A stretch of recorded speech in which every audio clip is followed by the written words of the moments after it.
Happy Friday, everybody. We're back here with the Go 24/7 podcast. Bryce Koon alongside Sonny Shipp. Sonny is fresh off a morning full of cardio, and I am myself, so we're going to try to make it through here without cramping up. That sound good, Sonny? I don't know about cramping up, but shortness of breath. If you hear sirens, that's the ambulance coming to get me. No wheezing at all whatsoever. No, that's good. Listen, we appreciate you tuning in. If you're watching over on YouTube, make sure to go ahead and hit that subscribe button, hit the notifications bell down below so you know when the latest episode is posted. And also, if you are listening, whether it's Spotify, anywhere where you get your podcasts, Apple Podcasts, make sure to leave us a review and make sure to subscribe there. Completely free to do that. Well, Sonny, this was a big week, and we're about to embark on another big week, maybe not necessarily for LSU in the sense of this, I'll call it Volume 2 signing day. What used to be the national holiday, Sonny, when I was growing up and I was in high school, I don't think I paid attention at all during this time of the year when 24/7 would update the rankings, and then February 1st at all. But it's, died down a little bit with that early signing day. But we did have the re-rankings come out this week. You put an article up on the site about it, and I kind of wanted just to get your thoughts overall. We're going to dive into some of the players, the biggest risers, the biggest guys that got dropped, necessarily a couple of spots or more. But overall, this is something that I know the national staff puts a lot of work into, and kind of overall, you've been following this a lot longer than I have on the LSU side of things. If you had to grade it out for the LSU recruiting class, how do you feel about it? I think LSU fans have to be, they have to feel good about the latest, the final top 247 that came out. Obviously, there's some more players.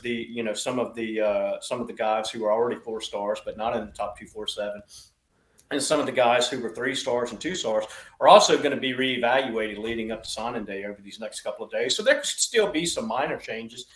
But I think if you look at the top 247 overall, LSU had 25 signees. 13 of them landed in the final top 247.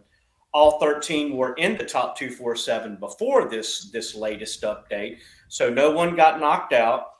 And Tiger fans, if you're keeping score at home, Alabama did have 2 that got knocked out of the top 247. So we always have the LSU Alabama conspiracy theories and controversies going on and stuff. So LSU +2 in that department over the Tide.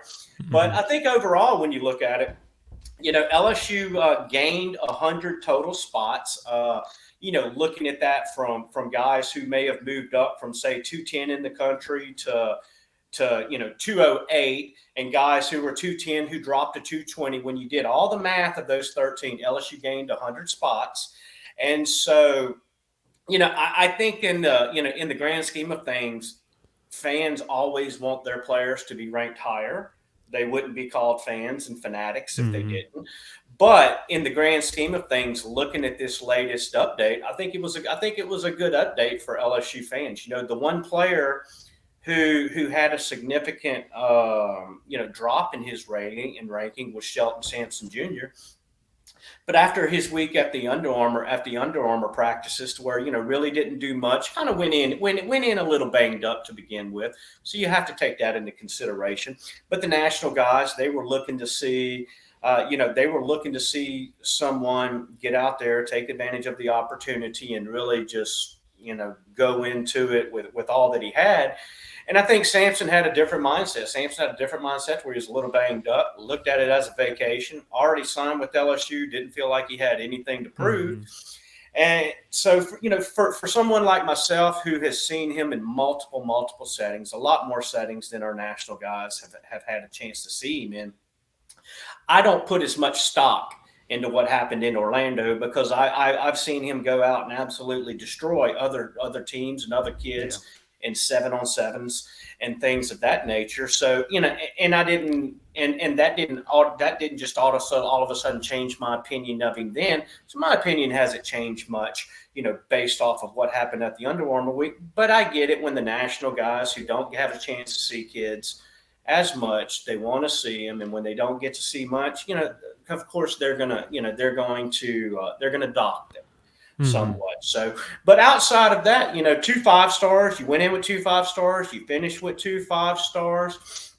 You had you had another guy, Whit Weeks, who jumped into the top 100. You had Kamorian Pimpton, the 4-star tight end out of Texas. He didn't jump into the top 100. I believe he landed at 109. I don't have them in Yep. front of me, but he jumped up. I want to say he was 213 going in, so he jumped up 104 spots right there.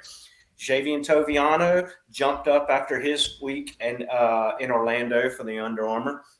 And I'm trying to think another guy, Jalen Brown. Jalen Brown had a nice little jump. I want to say about 30, 35 spots or so after his week in San Antonio. So, the outside of Shelton Sampson Jr., you had some guys like Colin Jackson, Caleb Jackson, they fell maybe 5, 6, 7, 8 spots. And, when you look at situations like that, I know fans hate to hear this, but it's not necessarily a case of a guy moving down 8 spots. It's a case of it could be a case of a guy just of guys moving up that prompted that to go down. So overall, I think that this is probably the best that LSU has fared in a final rankings release that we've had in several years.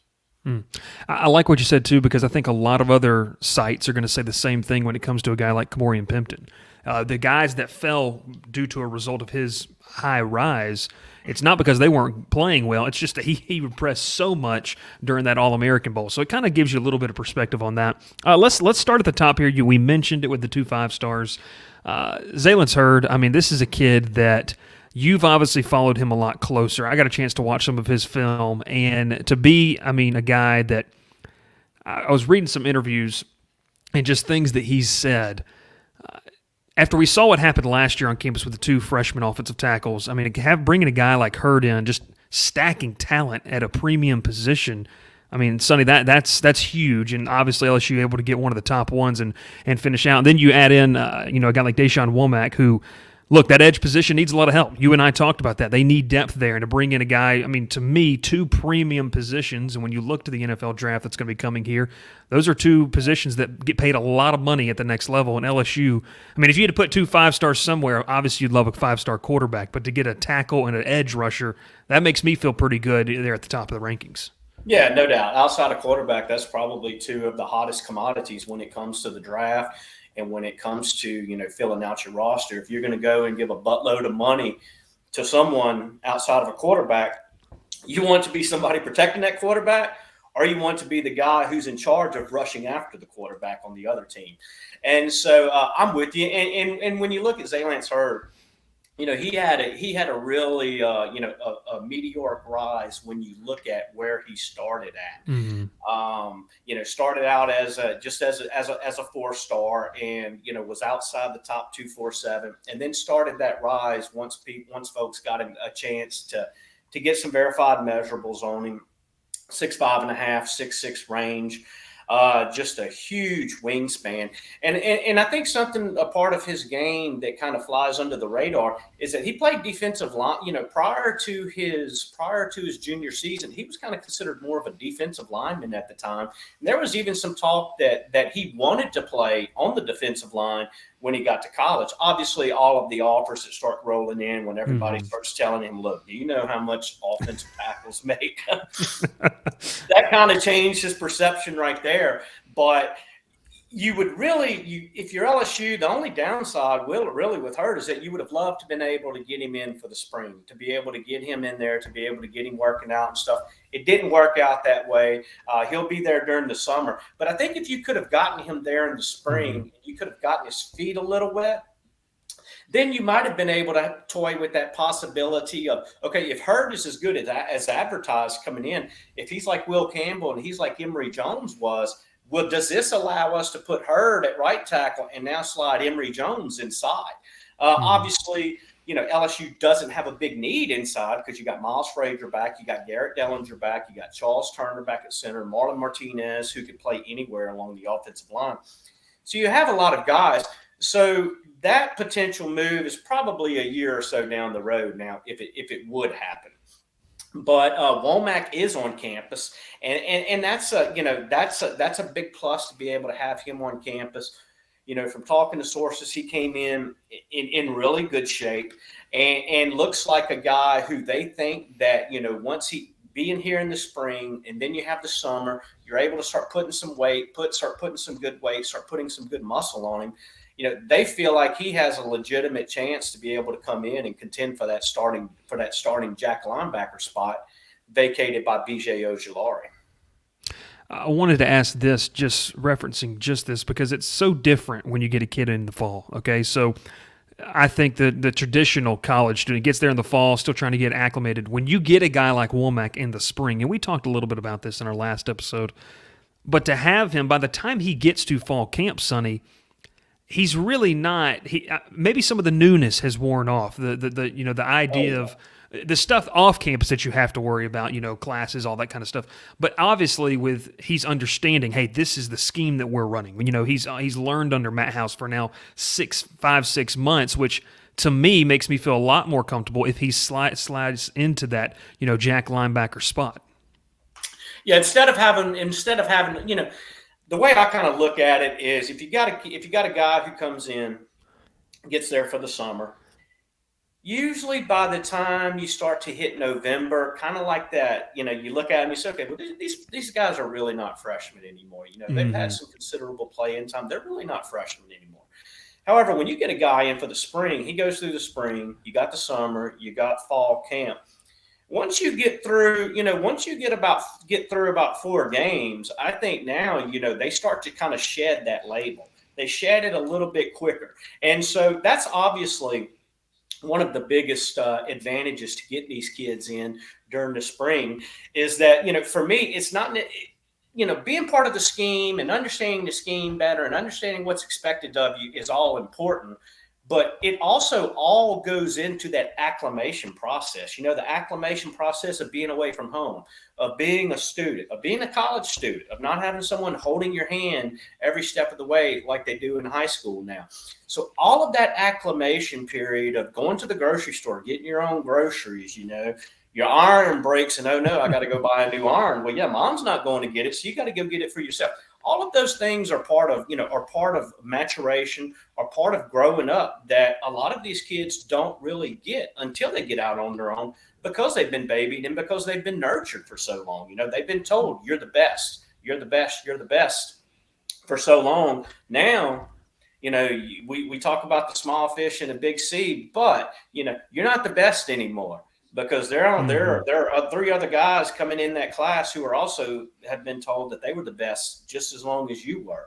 So, that acclimation period, it really speeds it up. And I think it really just being there for the spring really gets these kids just off to a much quicker start.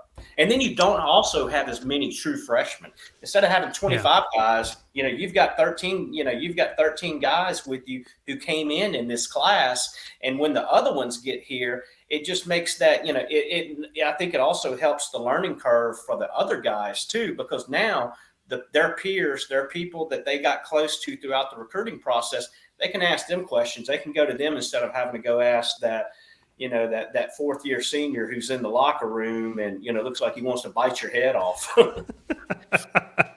No, I love it. And that's definitely true. I mean, there is a point in all sports where, hey, you're not a rookie anymore. You're not a freshman. And that's why the spring practice and that early enrollment can benefit. Sonny, I want to cross over into the state of Georgia here because there's a couple guys that we wanted to talk about. Obviously, Whit Weeks out of Watkinsville, Georgia. I got the chance to watch him, during my time covering recruiting in the state of Georgia and being over covering Georgia Tech. I mean, this is a kid that, around the state, people respect his ability to fly around and make plays. And I know you put the quote in when he was participating in his postseason games. That was one of the big things that led to his rise is this kid just has a knack for going to find the football. And he's a guy that, as he matures, both physically and mentally in the game, that they feel like he could be quite the playmaker at the linebacker position for LSU. Yeah, and another early enrollee, early enrollee, you get him on campus. Obviously, he needs to put on some muscle. He needs to put on some weight. He needs to get bigger. But that flying around to the ball that you mentioned, as much as LSU plays in nickel, if you've got a linebacker who can play on the second level, who can run sideline to sideline, who can cover, who can also, who can do multiple things, it really gives him a chance to get on the field a little bit quicker. Mm-hmm. And I think that's what you get in Whit Weeks. He was a guy I can remember when he went to the Georgia camp the summer before his senior year. and went over there and really blew up. There were some who were saying that he was the best player there, period. And that's when, he went from being, considered a quote unquote lock with his brother already in the LSU locker room to now there were some folks who were nervous. Is Georgia going to make him a priority? Is Georgia going to really go all out and throw everything at him to try to keep him at home and keep him in state? And, to LSU's credit, they were able to thwart that off. Georgia did make a run on him, but LSU was able to thwart that off. And, being able to get him in for the spring, just a big benefit right there. Not necessarily from the scheme, because I don't think he's going to have a problem picking up on the scheme because he's got such a high football IQ, but just putting on that weight, getting up into that 225, that 230 range, where they're going to want him to be at. So he was one of the big gets out of Georgia. And of course, the other one, DJ Chester. I believe DJ Chester was the third highest player for LSU in the top 247, and he was a guy who moved. That they re-ranked him as an interior offensive lineman after he played so much on the interior at the All-American Bowl and the practices leading up to that. And I think also with LSU looking at him as a potential center, as a potential interior offensive lineman, that kind of contributed to the move right there too. But now all of a sudden, you've got the number one interior offensive lineman in the country. That's a nice little thing to stick on your resume. And I know you have more experience, with Chester than I do, being that he's right there, in your backyard. Yeah, I mean, this is a kid that I got the chance to watch this past fall, and I think the biggest knock, if there is one, look, you're talking about the number one interior offensive lineman, there's not a ton, but I think the biggest thing is the fact that, he's playing at the lowest classification in the state of Georgia. Now, look, Sonny, there's people from Georgia, or we're going to sit here and say Georgia's got the best high school football talent in the country, and the Southeast as a whole really does. But I think that's the knock, is when he steps up in competition really to the SEC level. Look, when you're making the jump from private school, single A high school football to that, whatever state you are, there is a question mark of where this is. So look, watching Chester, I know he came in around 315. He actually played up a little bit to around 320, 325 this year, and that weight kind of fluctuated. I think that's going to be something where they're going to have to, kind of monitor if this guy fits best inside. I'm not sure exactly the measurements, arm length-wise that they love out of offensive tackles. I don't know where, Chester ranks in that. But he played for a pretty successful program in Eagles Landing Christian Academy in McDonough, just outside of Atlanta. This is a kid that, around the state, a lot of people were in on. Really wanted him, and like you talked about with Weeks, I mean, for LSU to be able to hold this off, be able to win this, battle for him, I like what you said. I mean, look, you take number one interior offensive lineman, you get a kid, you're stacking the offensive line. You get a kid with a good football IQ that could play the center position.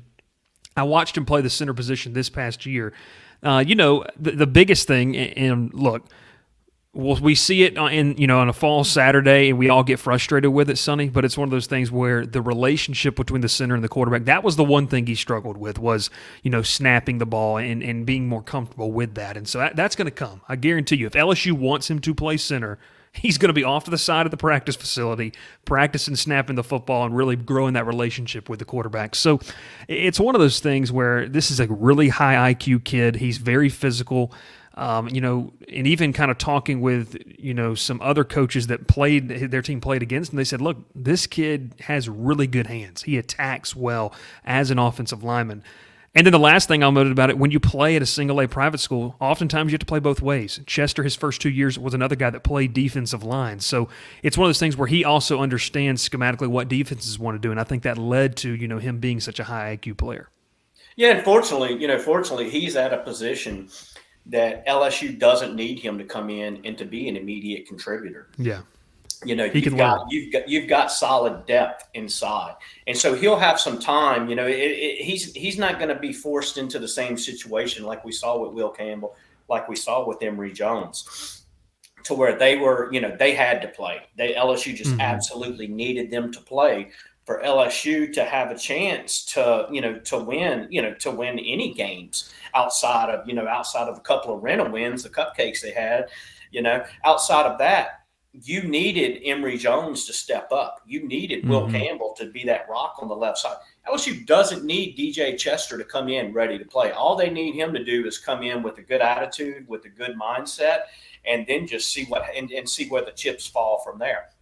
So that's what I like, that's what I like about him, and the adjustment that you mentioned, the adjustment of, maybe he didn't have the best technique when it came to snapping. Maybe he, is still getting used to the footwork inside.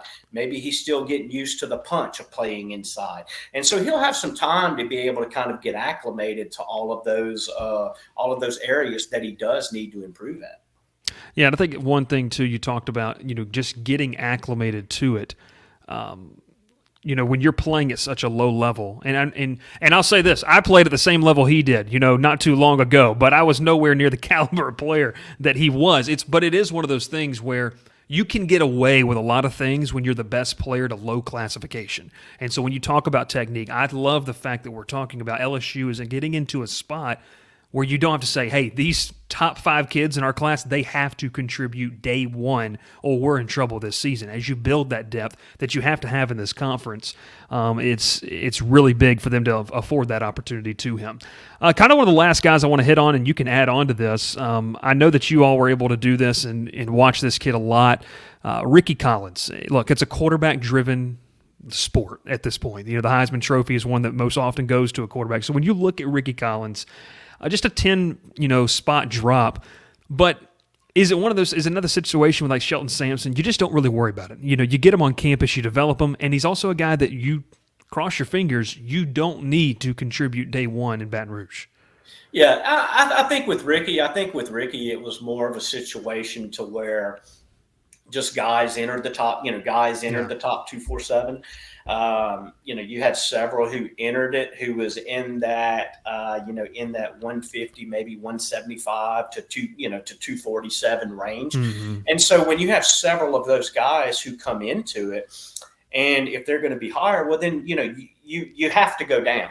And so I don't think it was, and I'll be honest with you, I didn't even ask Gabe Brooks this just because, I've seen it so many times. When you see a minimal drop like that, if a player is going to get docked, like Shelton Sampson Jr., for instance, I believe he went from a 94 rating to a 94 rating.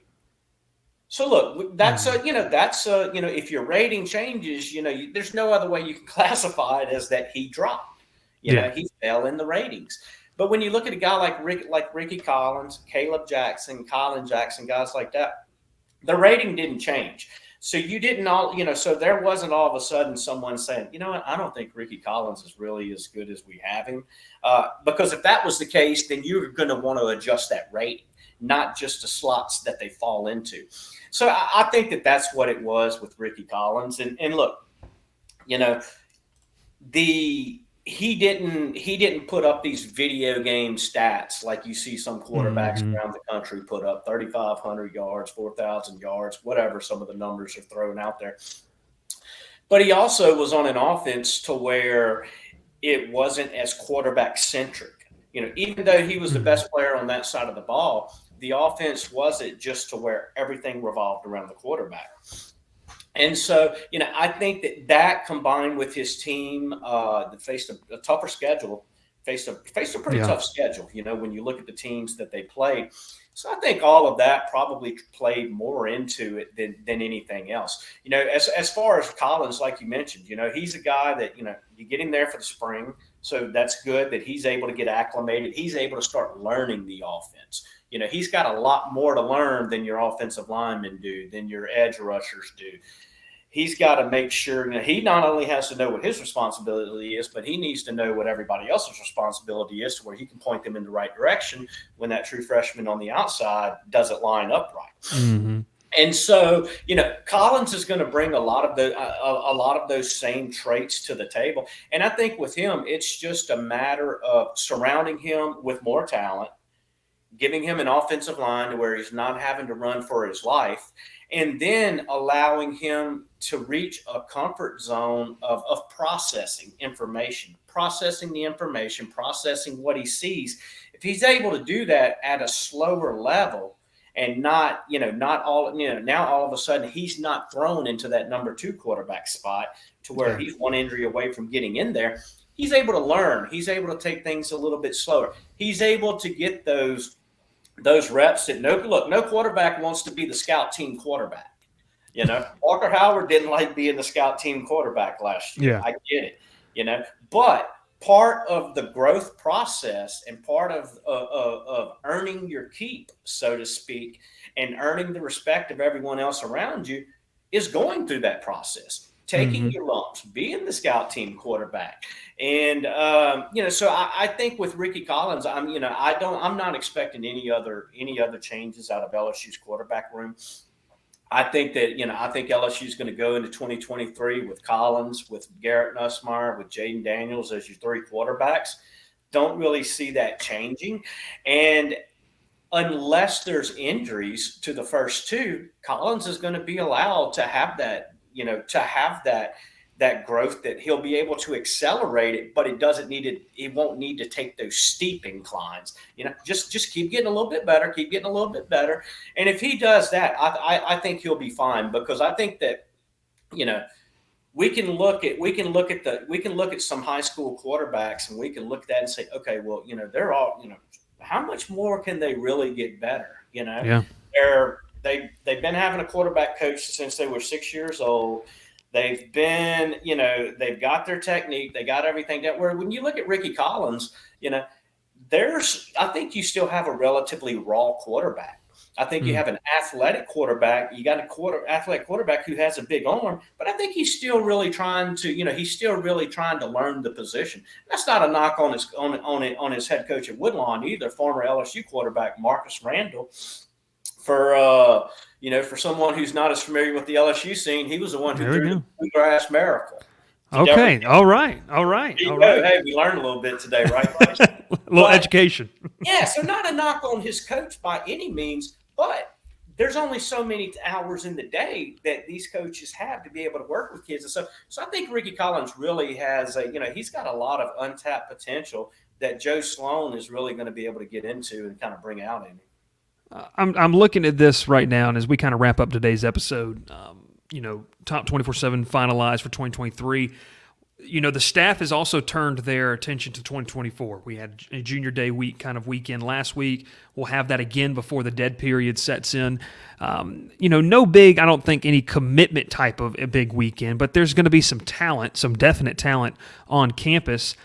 We can talk about that obviously a little bit later, but February 1st, for the fans that want to know, hey, what is LSU going to add? And just wanted to ask you this, straight up right here. Jamel Howard. I mean, I know you kind of put this out. Where does LSU, in your opinion, sit with Jamel Howard right now? I think a lot's going to determine what happens this weekend at Miami.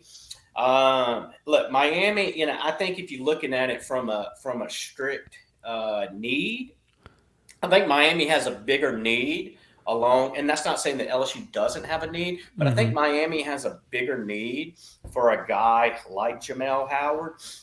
And so from the depth chart perspective, Miami may look a little more appealing. And then I fully expect, look, it's no secret. It's all over the internet, the news. Miami has the ability to throw a huge NIL deal at someone if they want. We've seen it. We've heard about it. And so that could obviously sway things. That could obviously be a pretty big influencer when it comes to him. I do not believe that it's the driving factor that he's going into this visit like, okay, whoever gives me the biggest most money, that's where I'm going. I don't think it's one of those situations. But if you're comparing 2 apples, and one of them looks better than the other one does, well then it's very easy to look at it and say, okay, well, that person could very easily go that way, So I think this weekend will really be the determining factor as to where LSU stands in this. And you mentioned the other guys. Some 2024 is coming in. One big one is Kolash Cobbins, the big 4-star edge rusher out of Destrehan. When you look at LSU's 2024 class, you've got the 5-star Colin Cinnamons out of Duncanville, Texas. Huge need, huge priority. LSU would love to have him in a heartbeat. LSU would love to have Kolash Cobbins too. the outside edge rusher out of Destrehan. Destrehan's been great to LSU over the years to begin with, and this is a kid. When you look at in-state in Louisiana, and you look at your potentially biggest impact, most explosive type of players, I think Cobbins is one of them, and Wardell Mack I think is another guy. Mm-hmm. We've got him as a 3-star, and I still haven't figured out why we haven't made that adjustment yet. But I'm going to keep beating on that drum. But Wardell Mack's another guy like that. Tylen Singleton out of Manny's an interesting prospect. He kind of had the Tackett Curtis route. Tackett Curtis was a safety, then he moved up to linebacker. A lot of people think that Tylen Singleton will kind of take that same path. Fortunately for LSU's in a much better situation with Singleton than they ever were with Curtis. And so I think that one could very well have a much different and a happier ending for LSU fans. But, just looking at some of these guys for 2024, getting Maurice Williams on campus, the LSU commit out of Houston. You are going to get Xavier Atkins in, a kid who moved out of Jonesboro, Louisiana, relocated to outside of the suburbs of Houston. He was supposed to come in. He had a death in his inner circle, so he's not going to be able to make it in for that. Jalen Bell, another guy you're familiar with, the 2025 cornerback, committed out of Grayson High School out in Georgia. He's supposed to come in too. So they'll have a small little handful of guys on campus, and I really like this approach. Used to be in the past, schools would have this. They would have 2 or 3 junior days. For LSU, for instance, they would have a junior day that they would call Boys from the Boot.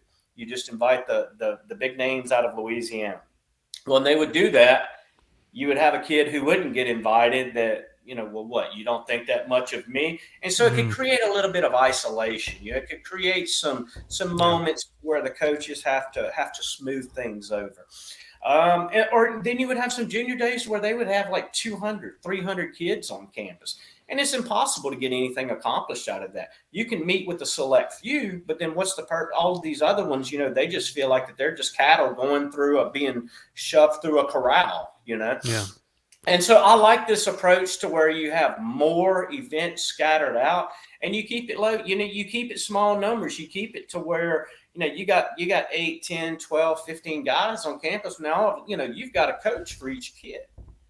As opposed to, you'd have some coaches who back in the past, 3 or 4 years ago before COVID, they would go into their offensive line room to talk to the offensive linemen, and you got 45 of them in there. Yeah. And not so possible. I like the smaller, more personalized approach. And you see a lot of other schools doing this same thing too. You see a lot of them doing the same thing. And I think with official visits, with that timeline being sped up, with the way that we've seen recruiting change with the spring official visits and then the summer official visits that we saw this past summer, I think that this spring you're going to see more guys taking visits because they saw how quickly a lot of those, the recruiting process sped up for the 2023 class. So I think you're going to see that with 2024 too. It's going to be a lot of fun, a whirlwind, a big weekend for those kids to go down there and experience the campus as well. Sonny, appreciate it as always, man, talking recruiting, Top 24/7 finalized. And next Wednesday, which will not be as exciting as it typically is, but it'll be something to keep an eye out on as well. Well, make sure to subscribe to the channel, hit that button, make sure to hit the notifications, and leave a comment what you think below about the Top 24/7, and I'll make sure Sonny gets to read every single comment that you put about how you feel about where LSU fell on the final day. Only the bad ones. I'll send those to Sonny, and then I'll keep the good ones. Keep the good ones. Well, we appreciate it. Make sure to give us a like, subscribe, and leave us a review wherever you get your podcast or you're watching this today. We will see you next time, and make sure to subscribe to Go 24/7. We got some great content coming out each and every single week. And Sonny, we're almost there for baseball season. Almost there. I joke with Glenn every time we have a podcast. I said, hey, another podcast where we don't have to talk about the men's basketball program. Oh, man. And hey, and they actually have a game they may win Saturday. So who knows? Maybe they break the streak. Maybe they break the streak indeed. So that sounds good. But we got baseball, I believe, media days today, so we're going to have some content coming out in the next couple of days with that as well. We'll see you next time, and have a fantastic rest